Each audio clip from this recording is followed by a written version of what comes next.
Hey everybody, it's Allison Haikila. Did you ever get something new in your stash of craft supplies and say, oh, I can't wait to use this, I can't wait to use this, and then you don't get a chance to use it? Well, that's what happened with this die from Hero Arts. I love this die.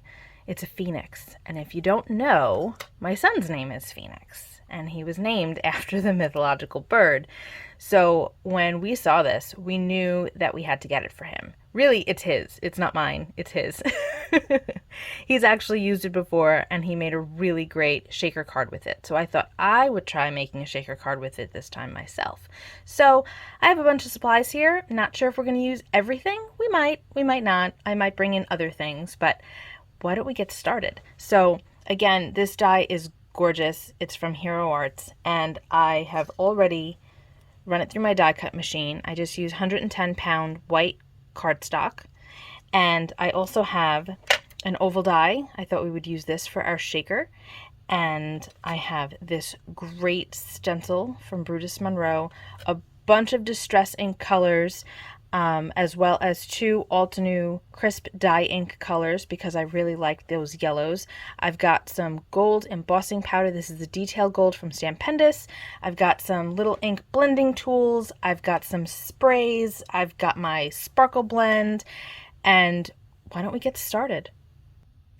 So a couple of months back, the design team for Doodles Paper Playground got to each design our own sparkle blends, which was amazing.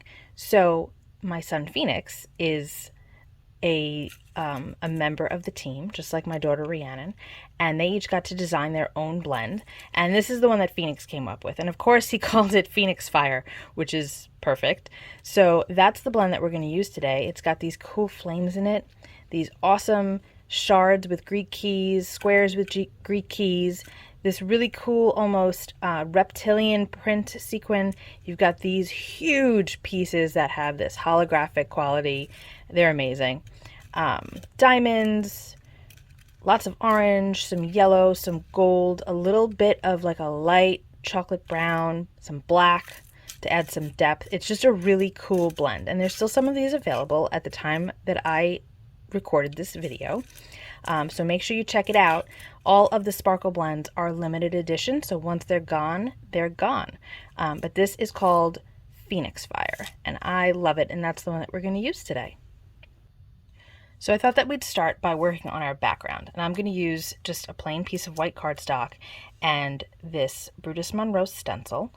And I'm not taping it down. I'm not using pixie spray, nothing, because I kind of want it to be uneven and have some color seeping underneath it. I want it to be kind of messy. So I'm not going to adhere it at all. What we're going to do, actually, because I would like to not have it all over my desk, I just have this piece of scrap cardboard, and you can see that I use it a lot for spraying things on. I'm just going to bring this down so that the whole card base or the mat is covered. And then I have some fireworks spray in desert sand. You can hear that there are the little balls inside of it that help the mica pigment inside of it move around. So I'm just going to shake that up. And then we're going to spray it a couple of times. And again, I don't really mind if I get some of it seeping underneath. I'm not going for full coverage necessarily. I want it to be a little messy. And we're going to leave it like that. Take a quick peek, make sure that it's enough. I think that's pretty good. That's pretty good. So we're going to leave it like that. Now we're going to work on our Phoenix. So I'm going to start adding a little bit of color just to some of it, and then we'll go from there. So I have Citrus Burst from Altenew. This is one of their crisp dye inks. And I'm starting with the lightest color so that I don't accidentally blend any of my reds or oranges into the lighter tones or get it into my ink pad, because we don't want that. So I'm not going to go too heavy with the color. And I'm using a really tiny little makeup brush for this. I'm not going for perfection. Again, I want it to kind of be like that background that we just created, where it's a little unkempt, let's say. Not perfect. just a hint of color here and there, and then that'll be it. So I'm going into a darker color now. I'm going into the maple yellow. So I'm not going to switch my brush. Just going to add some darker tones here and there. And you can see that this is a really quick process. The dye is so beautiful on its own. You don't really need to do very much at all to it. In fact, I've seen some folks just using it as white, and it looks beautiful. So I've got another brush now. We're going into Carved Pumpkin Distress Ink. And this is kind of a funny shape. See how skinny that is? So I don't like to go in a swirling motion with this one. I just kind of brush it into that yellow. And actually the nice thing about this brush is that you can kind of get a feathering effect, which is pretty cool. So we're just going to finish going over this a little bit like that. I'm going to get into some of the body because I'd like that to have more of the red tones and the oranges. A little bit more. And I'm not too concerned with the tips of the wings because I've got an idea for that. All right, that looks pretty good. Again, just hints of color. We can go in with a little Crackling Campfire, though I don't really think that I need too much of it. Yeah, I think that it's, you know, we might actually omit the fired brick. I don't know, we'll see. We gotta see how it goes. I am not one that really plans out my cards or projects in general too much. I might have like a vague idea of what I'm doing, but I don't go crazy like, okay, we're gonna have this, this, this, and this for sure. You know, it's just not the way I roll. I kind of let things happen a little bit more organically.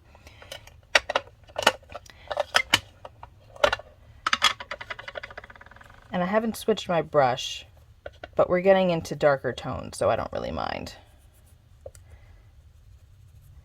But you could see how quickly this is coming together.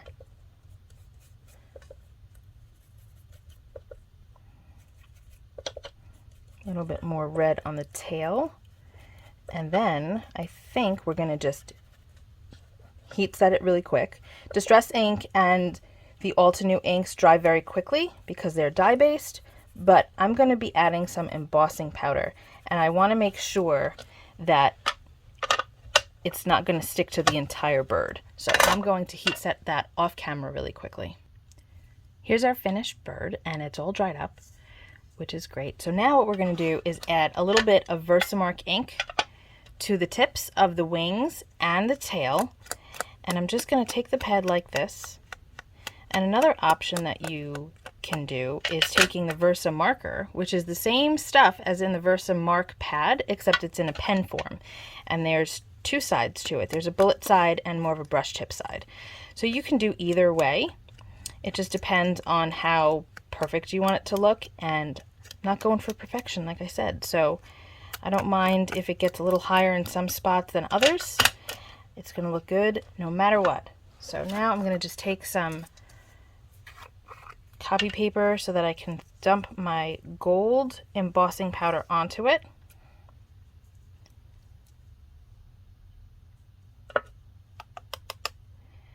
And you can see that I have a lot in the body that I don't necessarily want. So we're going to just take a brush and just kind of wipe that away with the brush.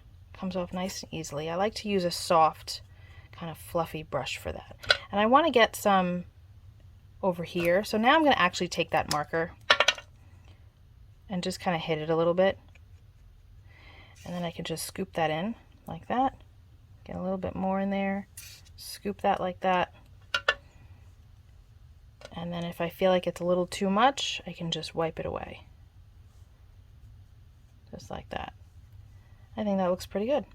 So now I'm going to heat set this. Here is our finished Phoenix, and you can see those nice gold edges that are really reflective. So I decided that I wanted to add a little bit more oomph to this background. So I've lined it up again, and I am taking another small brush with some vintage photo distress ink. And I'm just going to hit some areas just to add a little bit more dimension.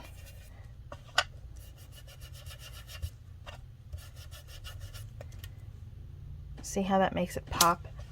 Makes it stand out a little bit. I don't want to cover it completely because that fireworks spray that I used before is really shimmery. But I think it just needs to have a little bit more something. And adding some ink on top of it, I think, is the answer.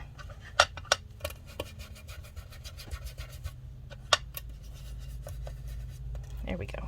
See how that stands out more now? Look at that shine. Isn't that so pretty? I opted to go with a much smaller oval. This is still from the same die set I had out before. This is from Elizabeth Craft Designs. But if I used that big one, we would have lost most of that background, and I really like the way it's shaping up. So I decided to make a smaller opening. So I am going to flip this over, get it in place. I'm going to tape it down with some washi tape, and I'm going to run it through my die cut machine off camera, and then we will come back and start building our shaker. I've got some acetate here that I've cut down to size. You can see it reflecting there. That's going to be for our window. And then I also have an older gel press print that I've made. I've already started to use it on some things, but I really like this area here. It almost looks kind of cloudy to me. And I thought that it would be kind of fun to put it right there with that phoenix hanging out over here. And something that I like to do, so I love this sparkle blend, like I mentioned, right? But sometimes I like to supplement it with things so that I don't use it all up.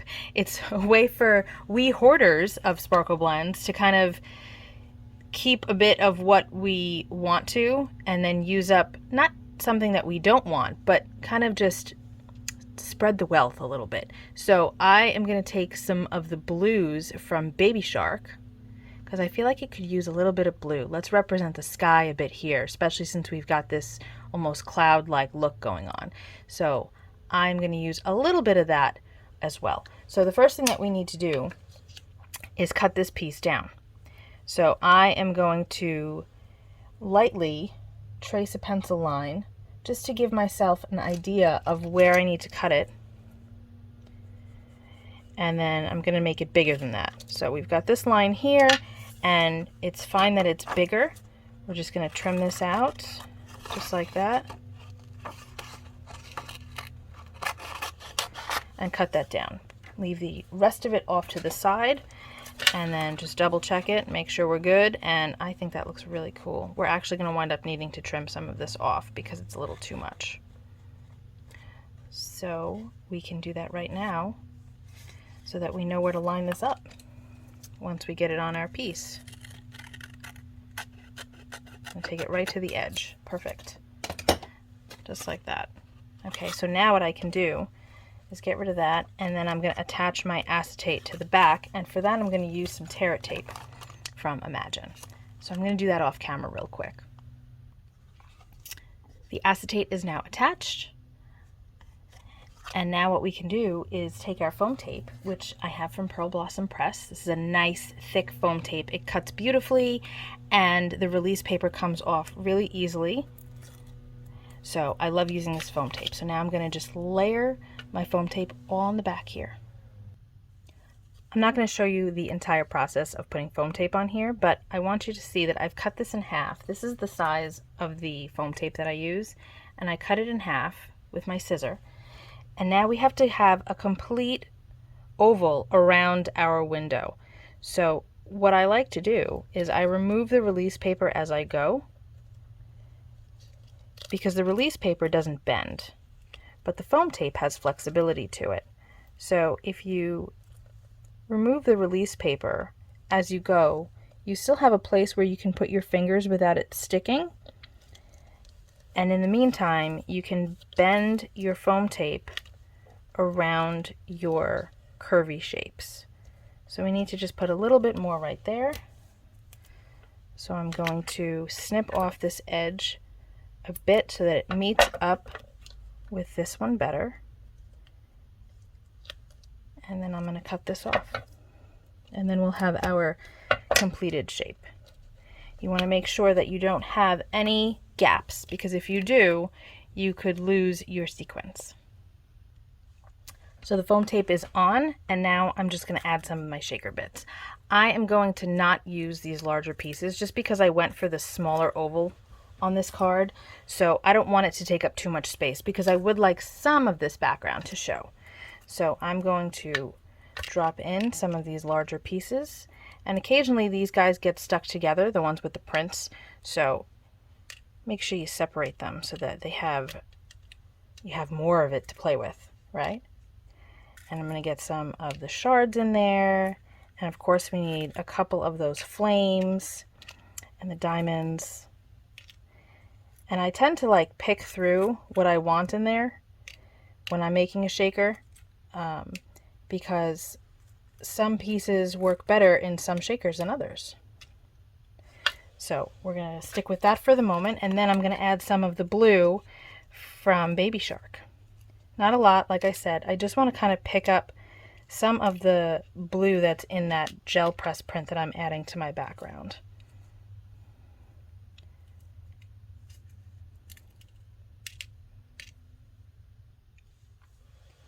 Our shaker is pretty well filled now. You can see that I've got a bit of blue and lots of pieces from the Phoenix Fire Sparkle Blend. And now I've removed the release paper from around it, and we are going to stick this down. And remember, we're lining it up with that edge because we cut it just right before. And this is copy paper. My gel prints are typically on copy paper, so we want to make sure that we really have it where we want it, because if we don't, the chances are very limited that we'll be able to pick it up properly without ruining it.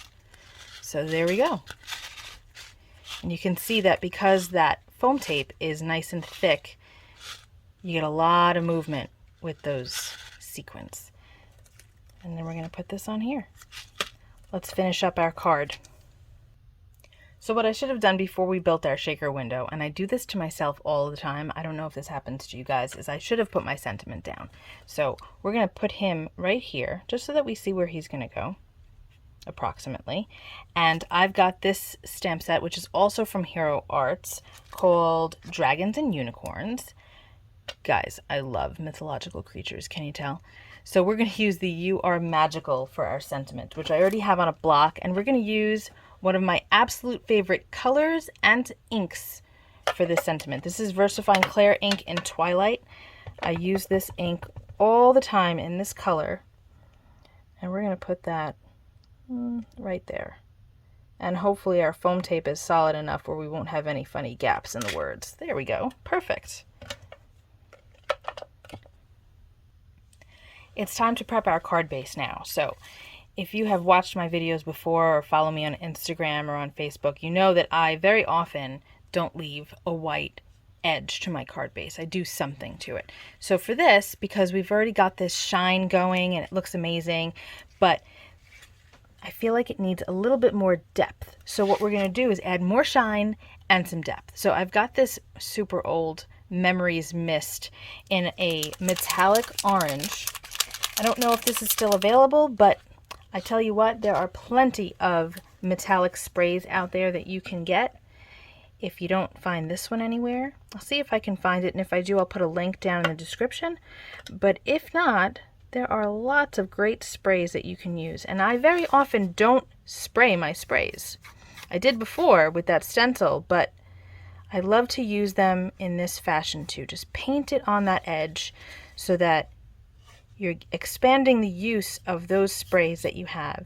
You have some control, and you're adding a nice quick pop of color. You can of course do this with your ink pads too, but I like using my sprays because a lot of my sprays are metallic, and I just love the look. And the vibrancy that you often get from these sprays is super bold, and I'm all about that.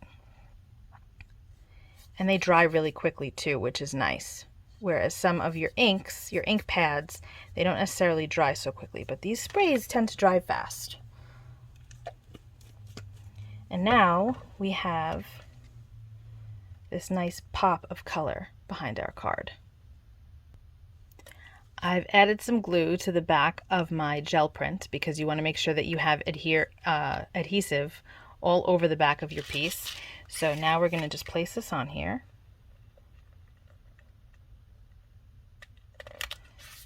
Just like so.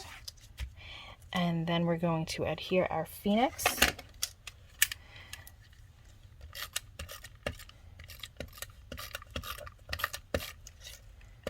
We could pop it up too, but I don't want to make the card two-dimensional, and the foam tape that we used is really thick. So we're going to keep it flat. And I want to bring my shaker bits down a bit so that I can see that sort of cloud formation that we have going there so that I don't hide it completely. Do I like it hanging over like that? You could. You could even cut this off if you want to. You could bring it in more. I think I like it hanging over the edge. Let's go with that. There you go. We have a fantastic Phoenix shaker card that has a very cool gel print in the background that looks like clouds. A little bit of embossing, lots of shine. Look at all that shine from the embossing powder, from the fireworks spray here, from our sparkle blends, and then of course from this mist that we have back here.